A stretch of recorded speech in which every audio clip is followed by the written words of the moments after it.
experiencing something like no, very extraordinary.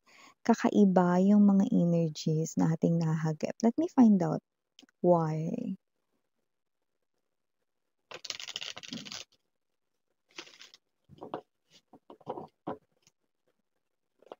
Whoever it is highly involved sa inyong reading,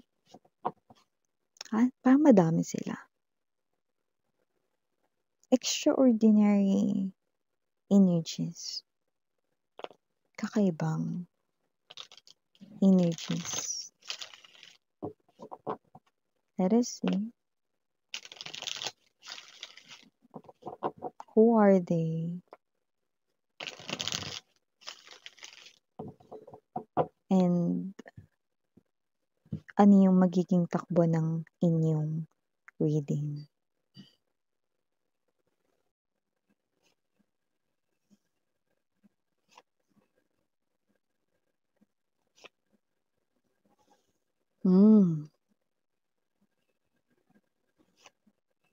Kaya naman pala may mga matang nakatingin dito mga babes, no?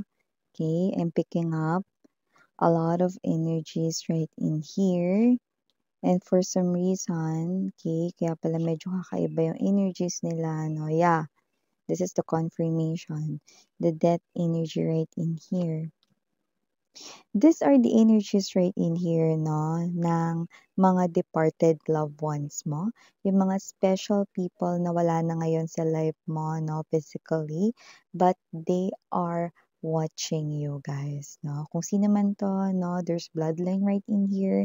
Maybe this is a family member, kamag-anak, or maybe this is a friend, no, someone close to you, no, someone who's concerned genuinely sa'yo, no, still supporting you guys, no, on the other side, no. See, we've got 3 of Cups, 5 of Wands, no. These are maraming energies, pero dito pa lang binanggit ko na because with the presence of the moon right in here, okay, you've got different worlds already. So, parang nagsisilbi mo silang mga guardian angels dito, no? So, nakita natin dito that there's in particular sila ritong gustong i-push through at sasabihin ko mamaya. Oh, something to do with the wish. We have here this wow, 4 of coins energy, Hierophant right in here. Something to do with your love life. They're telling me, okay, we've got this. Yeah, look at that. Ace of Wands, Two of Cups energy. Yan o. So, isang kakatuwang reading ang ating nakikita now coming from your loved ones from the other side, mga babes, no? So, with the Five of Coins energy, Three of Wands, no? Nung mga time na nagmumukmuk ka daw, no? Yung mga time na broken-hearted ka, no? Yung mga times na parang fresh na fresh pa talaga yung parang pain mo when it comes to love, no? With the Six of Swords energy right in here and the presence of the moon, no? Malungkot din sila here for you guys, no? And with the Three of Wands energy, no? Maybe because very traumatic, no? Yung nagawa sa inyo ng inyong past lover, no? Parang kahit ang tagal na nun, no? Nasasaktan pa rin kayo dito. But your departed loved ones, meron ditong gustong sabihin, no? Hindi na sila rito nalulungkot right here for you, no? Nakapamewang na sila hanggang kilikili rito mga babes, no? Na parang, ano ba? Yeah, no? You know, with this Three of Cups right in here, no? And the presence of this Four of Cups energy right in here, no? There's this special endearment, no? Or parang meron silang tawag sa'yo, no? Yung nickname, parang sila yung nagbigay, no? Or, yung mga nickname kasi 'di ba tinatawag lang naman 'no sa mga ka-close, tama 'di ba? So mukhang meron siyang tawag sa'yo 'no or kung ano yung tawag niya sa'yo like let's say 'no, tawag sa'yo rito ng iyo ritong departed family member 'no ay posibleng nickname na sa loob lang ng bahay ninyo rito 'no, naririnig 'no at hindi sa labas 'no, hindi sa mga katrabaho mo, hindi sa mga kaklase mo, hindi sa mga iba mo pang kakilala 'no, kundi sa loob lang 'di ba? 'Di ba sa loob ng bahay may nickname rin kayo tawag sa inyo ng mga nanay ninyo, yung parang gano'n mga babes 'no, okey? Or yung friend ninyo may tawag sa'yo 'no, parang may tawag dito like kunwari 'no, tinatawag nila kayo, "Uy girl," 'yan 'no, okey parang gano'n 'no. So may gano'ng klase ng special character name or endearment 'no, na parang nakapamewang na sila rito mga babes na parang, "Ano ba bilisan mo na mag-move on." hilumin mo na yung sarili mo at kung bakit. Because we have here this Nine of Cups energy and there's this death and rebirth right in here. Ipapadala na nila sa iyo rito ang iyong right person, the one and only, no? So whoever this departed loved ones on the other side could be your ancestors right in here, together with your close people in your lives, no?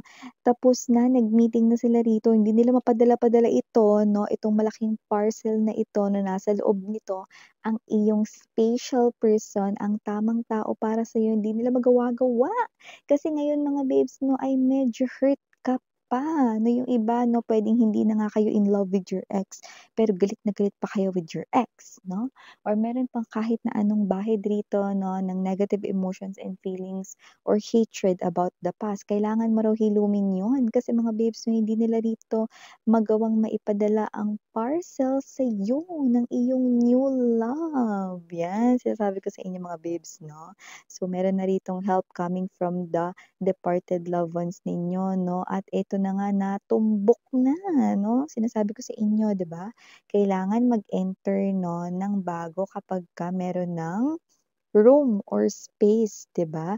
So, parang ganito lang 'yan, 'di ba? Kung meron pang nandiya-diyan sa puso mo, 'no, hindi makakapasok or walang, new room, 'no, para sa bagong pag-ibig, 'di ba?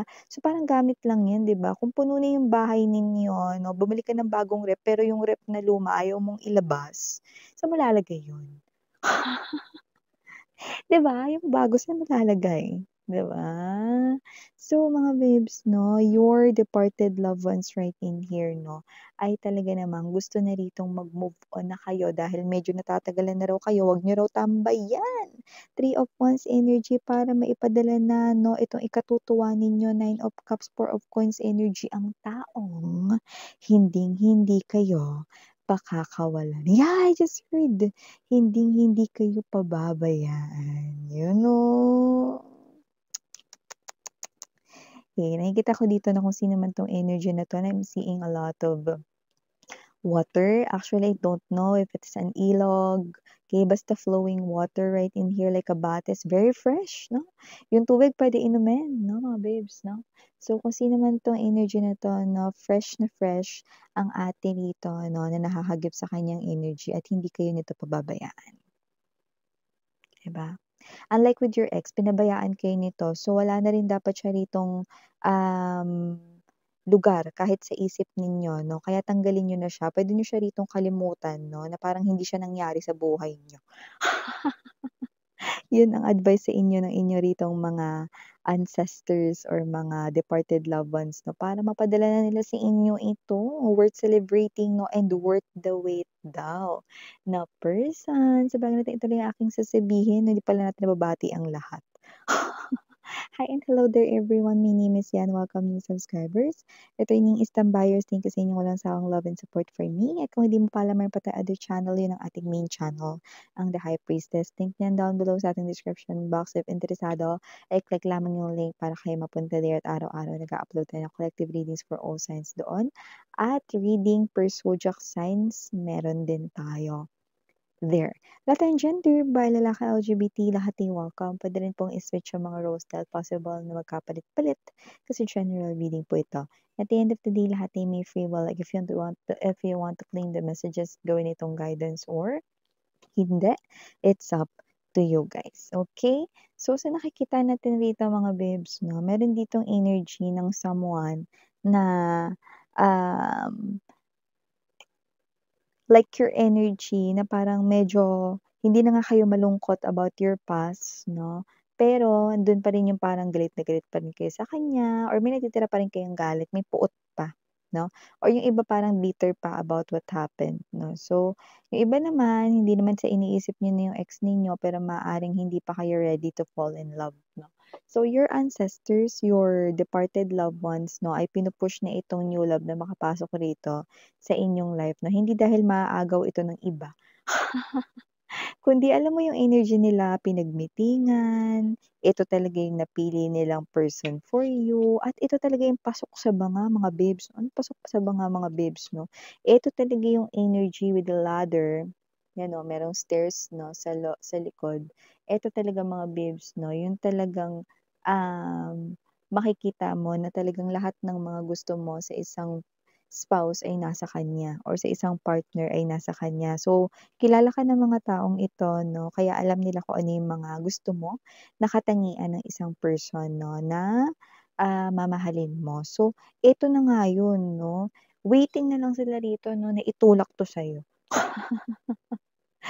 Excuse me, pero hindi nga nila maitulak kasi nga maaaring yung iba sa inyo 'no is puwedeng galit na galit pa with your ex, meron pang negative sentiments about your past 'no. So, you need to release na daw 'yan 'no.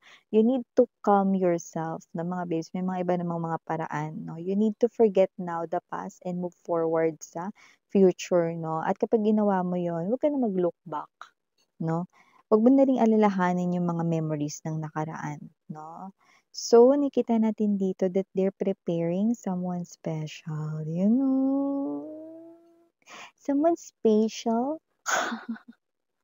Yes, they're preparing someone special only for you. This person right in here 'no, is parang kinostomize according sa type mo, sa gusto mong katangiang tataglayin niya 'no, eto na yon 'no.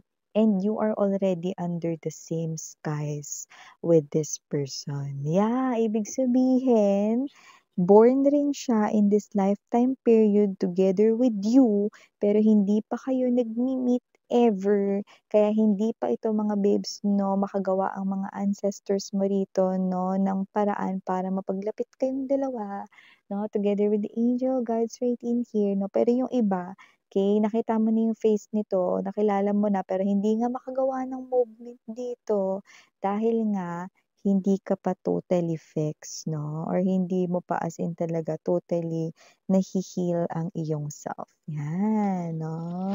So, nakikita natin dito 'no, na nagiging paladesisyon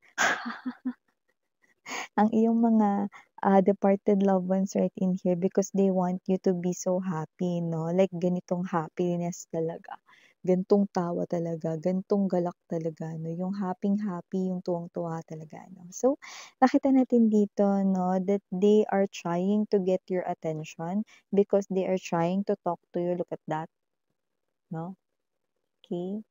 So, you need to listen to your intuition because you are about to meet the love of your life.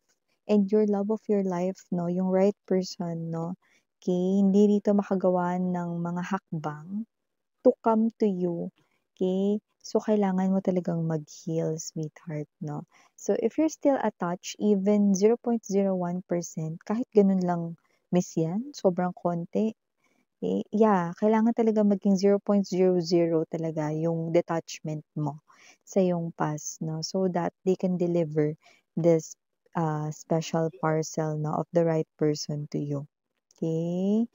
That's a dramatically expression 'no, na ang ibig nilang sabihin dun is ipapakilala nila, itutulak nila sa'yo itong new love na ito, yung right person na ito sa'yo 'no, kapag ikaw ay naka-move on na talaga 101% 'no. And if magawa mo na yun mga babes 'no, eto na magsisimula na sila rito, iniintay ka na lang talaga nila. Kaya yung pamewang nila rito hanggang kilikili na mga babes 'no, kasi gusto na nilang maging happy ka, you know. They're very concerned with you. Yung iba kasi dito mga babes 'no, parang iniwan iniwan kayo ng hindi kayo rito handa, tas sila rin hindi rin sila naging handa para iwanan kayo rito, okey. At alam talaga nila rito ang isa sa numero unang katangian ninyo, that when it comes to love, mahina talaga ang inyong heart 'no. You get weak and at the same time 'no, alam nila na sobra-sobra kayo magmahal 'no. At yeah, yun ang inyong strength, pero yun rin ang inyo ritong number one weakness. So, may mga hindi naging handa 'no, dahil, nawala sila 'no, nung time na puwedeng kailangang-kailangan mo sila or, sila ito 'no, na hindi nagawang magpaalam sa inyo. Nakita rin natin yun dito. So yeah, I just wow, nakaka-touch naman. I just heard thank you. So it looks like they're thanking me, no, to finally na masabi yun sa inyo. Ah, you're so welcome, spirits, and thank you so much for your concern, no, with the collective people. And even though you're not with them physically, you're still doing this for them. Yeah, because this departed loved ones ninyo making your wish come true. When it comes to your love life, they want you to be happy, sweetheart. They want you to receive this very exciting, passionate love. Someone who will hold your hand forever, will not let it go, kahit na maging stormy pa ang days, kahit maging maalon pa ang takbo ng inyong life, kahit maraming challenges, someone who is a perfect match and perfect fit sa'yo. Wow. So for the initials right in here, this could be the initials ng partner mo and also yung departed loved ones mo right in here because ang dami. We have here letter A, we also have here letter C, andito rin ang letter R, we also have here the letter F, andito rin letter K, andito rin letter G. We also have here the letter O, we also have here the letter I. Andito rin mga babes, no, ang letter P, and last but not the least, the letter T. So yeah, these are all the messages. Thank you so much. Again, I'm Yuriana Ani, 사랑해요, love and light. Mga babes, 힘내세요. Fighting! Yan o, ito yung mga messages. Again, I'm Yuriana Ani, 사랑해요. 안녕.